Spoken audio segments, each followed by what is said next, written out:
យើងចេះព្រមយើងមិនសូវកើតទុកខ្លាំងទេយើង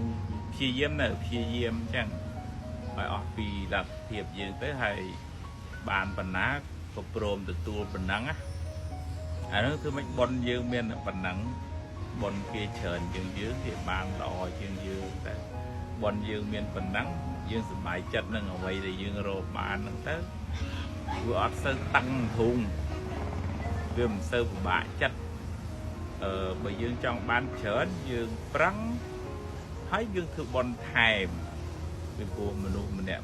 នេះវាមានសម្ពាយបន់មកខុសគ្នា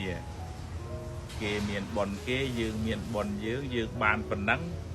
វាសមហេតុផលនឹងយើងសាងមកប៉ុណ្ណឹង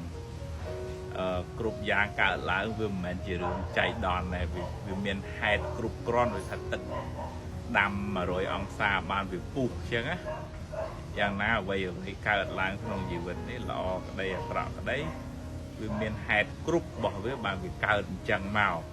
ទោះជាយើងទទួលក្តីមិនចង់ទទួលក្តីរឿងហ្នឹងវាកើតរួចទៅហើយវាមានន័យថាវាមានហេតុគ្រប់គ្រាន់របស់វាអញ្ចឹងយើងមានអាកាយឆ្នៃផងឯងទៅ